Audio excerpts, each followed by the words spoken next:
morning, everybody. It's still good morning. 6 years ago, we'll get into that. The journey we're on, we thought we were coming to the end of the journey, but we're actually realizing the further we get into the journey, the more at the beginning we are. And I think that's going to be a theme of what I'm talking about this morning. So the O'Brien Group, we're a B2B company, and nobody probably has ever heard of us unless you are a restaurant or a bakery. So we have, we're essentially a distributor. We distribute food ingredients. We deliver food, finished products, multi-temperature. So we have warehousing and trucks and drivers and pickers.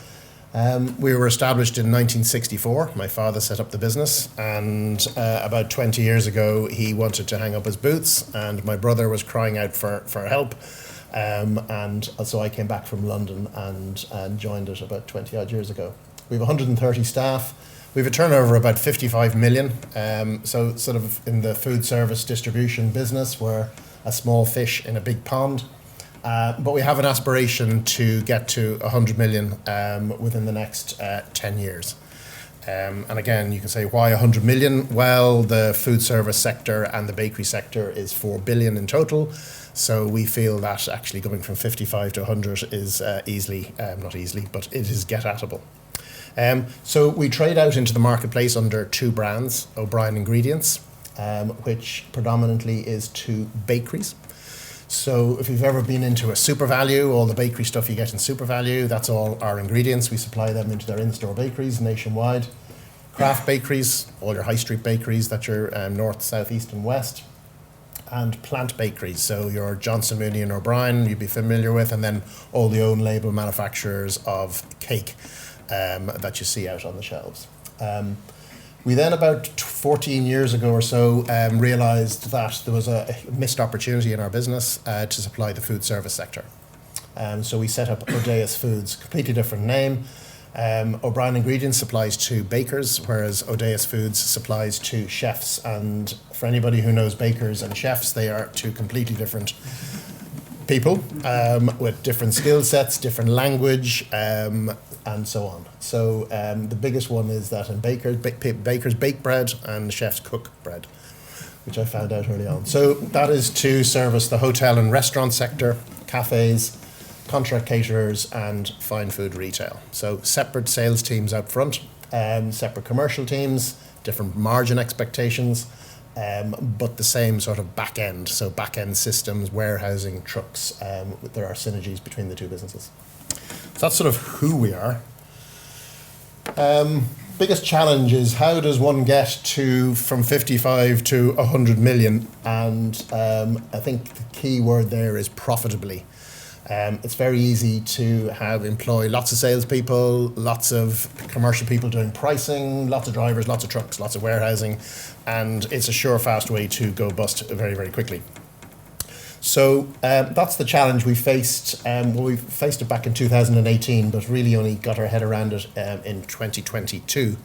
So really we need to find lots more customers on the island of Ireland. We need to launch more products. We only have 3,000 products which we sell, but some of our larger competitors will be up at the 15,000 range, so we need to launch more. We obviously want to sell more products to our existing customers. Storytelling. We're a sort of a multifaceted brand building organization. So I'm not sure anybody who has salespeople on the road, or maybe you're salespeople yourself, but trying to tell a story about who you are, what your values are, about your products, your brands. It's very hard to get that message out to your customers. So we want to be able to tell that story consistently. We also want to make it easier for our customers to trade. We are very old.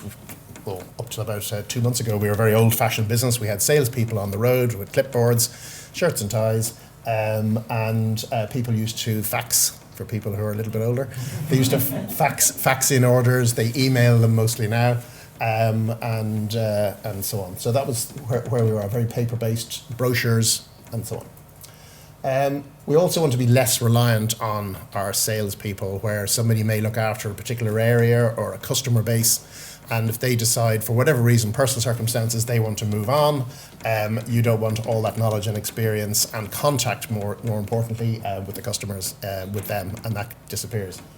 So we want to have multi-point contacts with our customers. In terms of our promotions, because of the limitations of our ERP system, we do very limited promotions. And we want to be able to look at more personalised, what Laura was talking about earlier, a lot more focused, personalised interactions, particularly in the whole commercial and promotional areas. So that links into to make us more profitable. You're not giving away margin to everybody, you only have to give away margin to the ones that you really need to. And no more paper brochures. That's obviously the main reason where and why we have started looking at, or wanted to look at, e-commerce. So improved sales engagement to drive sales growth. If people can look at all the thousands of products, it's like, oh, I didn't realize you did that. Oh, I can just add it to the cart. Oh, it gets delivered for me tomorrow. Lower costs. We don't, for every, whatever it is, 100, 200 customers, we don't need to take on another customer service person. We don't need to take on another salesperson. So it's a lower cost to scale our business. Hopefully customers will find us, as opposed to us historically having to find our customers. It's a great opportunity, our platform, to explain to our customers about what we do, who we are, our culture, our values, our vision, and hopefully to be able to link in all the storytelling of our suppliers, whether they be in France, Italy, Spain, and bring our business to life. Obviously available 24/7, a customer database.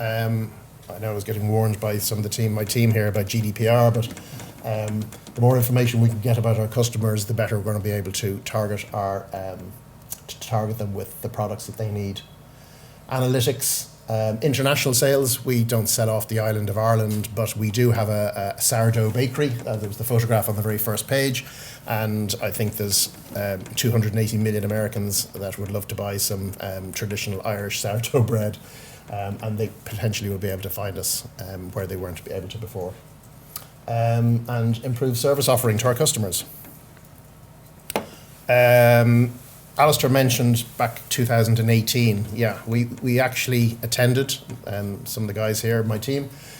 We went to a very similar presentation to the Adobe offices, actually out in City West back in 2018, and we were very impressed by the functionality. But at the time, and apologies for any Adobe people here, but the commercial model was they wanted to take a percentage of our sales, and that wasn't going to work for us. We are a low margin business, and we didn't think it was right that if we decided to sell diamonds, that Adobe would get 1,000 times more profit than if we sold flour. So it didn't work for us then, and then obviously a small thing called COVID hit, and we sort of put it on the back burner. But during COVID, I was my local chip shop down in the village where I live. They went online, and I thought, oh my God, if my local chip shop can go online, we have to go online. But obviously, B2C for fish and chips and 10 or 15 different products, going to B2B was much more complicated.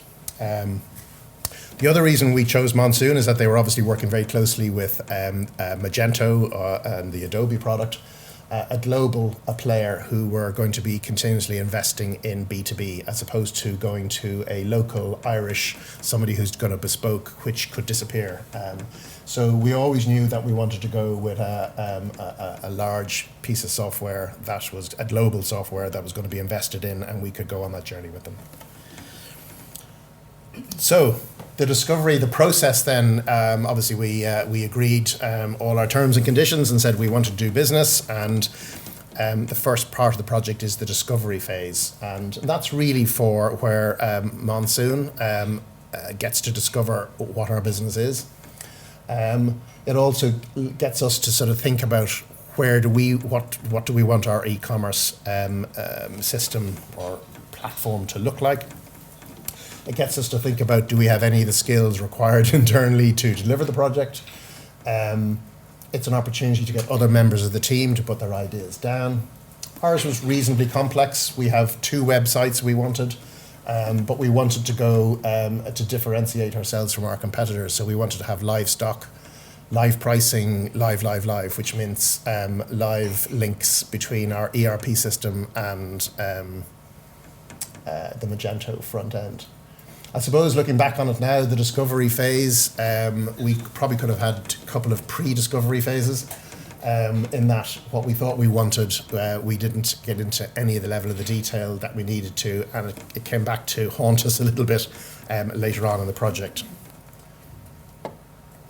So the design phase is the next. So you do your discovery, you get an idea of what you want to do, and then we were in the discovery phase with Tig, and then we get into the design phase with another members of the Monsoon team, and we get stuck into the detail. Because we were integrating with our ERP system, we were limited in its functionalities. So in a lot of the areas that we thought we wanted, we thought, oh, let's put that to phase 2, we'll do it to phase 2 and phase 2, and phase 2 was getting very big. And then we launched in phase 1, and realized that actually all the phase 2 stuff we needed to implement in phase 1. So I suppose the main message in the design is everything that you think you want to do it in phase 1, don't push it down the line. Monsoon were very good. They held our hand, and I have to say I was very impressed with the way they led the project and the whole way along. And we had a great project manager. She's based in South Africa, Nicole, and I'm sure she's listening to us somewhere. She's always online. She's running late. She's running late. So that the whole support structure for Monsoon was really, really good. IT design phase, we focused very much on the Magento design. What we didn't really do, we definitely didn't do enough of in terms of the integration between the back-end systems and the front-end systems. Preparation is key. So we project team, initially had a project team of Owen, and then Claire joined the team. And then we added to the team, realizing very early on that actually we needed a lot more people in the team, and we couldn't just, we would just do a bit of this and a bit of that and go live. It'd be very straightforward. Involving your third-party stakeholders, so your networking people, your ERP, and make sure they're on board really early on in the project, because they will be fundamental. And actually, in a lot of cases, they were the reason that we have gone from what I originally thought was a 6-month project to a 2-year project. Testing is really important. Make sure everybody's involved. The more people who test, the more people who get buy-in. They learn the functionality as they go along. And the whole admin panel at the back, by doing the testing, you get to know the back end very quickly. Review your business. That'll come into when we come to the integration. But we realized that we had a very manual system before we went on to the e-commerce, and our customer service, all very good and very dedicated, were doing lots of workarounds and manual interventions, and it wasn't represented on our ERP system. And then trying to automate something that actually didn't exist was a challenge. Don't assume anything. There's another phrase you can use, assumptions are the mother of all, but I won't use that word. Data. Obviously, we looked at what you could have from a Monsoon perspective. This is what the front end you can have, and they showed us all fantastic site. There was a Donald Russell Tig. You've introduced us to the Donald Russell site, and we thought, wow, that's exactly what we want. And then we realized we didn't have all the product descriptions, we didn't have the imagery, we didn't have the nutritional information, we didn't have anything. So data is key. But even all the data that we did have, it wasn't spelt right. It was in uppercase and lowercase, and it was because we wanted our systems to be completely integrated. We needed to fix all that. Yeah, that's pretty much on the data side. So integration. This is the biggest thing that has resulted in the project going way over in terms of time, where we had to link the two systems. We wanted live, as I said before, live stock, live pricing, live everything, live text, live product descriptions, and then, is it a web-enabled product? Is it not a web-enabled product? And all that sort of stuff. So that took a huge amount. We had to upgrade our ERP system a few times as well, which we hadn't planned for in terms of time or cost. And so looking back, I think we should have brought the ERP people in much earlier in the system, in the project. Upgrades can be costly, as everybody knows, in terms of systems, but trying to do it retrospectively is definitely even more costly. Changing design, that is expensive. So get it right first time. Going back to my previous thing about the design, understand your business or what you think you want and put it all in early. Think of the knock-on effects. You can make a change to something and then realize, oh, we don't have the functionality to do that, or that changes what we've already put in. We've already put a change request in for that, and it's just very inefficient and not the way to do it. But hindsight is always a great thing. Testing. What we decided to do is, I'll come to that in a minute. But anyway, test again is really important. Make sure when you're putting in your change requests that you actually think it through, not just say yeah. The staging environment, which is the test environment, that is really important. Your sandbox, people call it different things, and that is a great way to test everything. And don't go live until you're 100% happy, because it's very hard to, you create this expectation with your customers, and there's nothing worse than having to roll it back and say, well, we're not quite ready. Internal users, just not apart from our internal team, we used as many of our customer service, as many of our sales guys, all to do lots and lots of testing. So with the expectation by the time we went live, everybody would know the system backwards, which is what we did, and that is what happened. That's sort of SOPs, standard operating procedures. We obviously had to change the way we open products. A lot more information now was required. Is it web enabled? Is it not going to be web enabled? Does it have an imagery on it? What's the proper description? It needs to read nicely. It needs to be in the correct formatting. So there's a lot more things involved, and you have to write your own standard operating procedures as you move along, and don't leave it till the last minute. Allow for mistakes to happen. Yeah, that's okay. We did loads of those, and we also decided, and I'm not sure where other people have done this, but we decided to what we call a soft launch. So we launched it internally. That is, it was live, so it was live data, but only our internal team used the system. So particularly customer service. So all orders, we went live, but the outside world didn't know that. So all orders coming in, we were placing them through the system. It was a bit of a longer way, a more timely way of doing it, but it meant by the time we did actually go live, every customer's order or every customer had all their different permutations of the type of orders that they would have had been entered, and we knew that it was going to work. So that worked really, really well, and I'd recommend anybody doing that if they have the opportunity to do it. And then the last one is train the trainers. Just make sure as many people as possible know how to train their other staff members. Be prepared to move your go live date more than once. We've had some absolutely, this is committed, this is the date we're going to go live,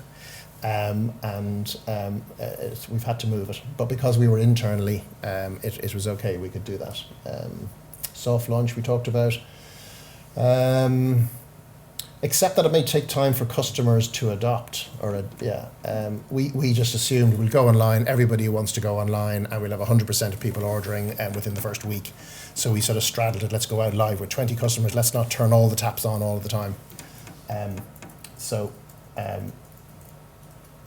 There was customers who were ordering through third-party portals, which we were printing off and entering. They thought we were online, and we thought they were the first to adopt it. And actually, they were the hardest ones to adopt.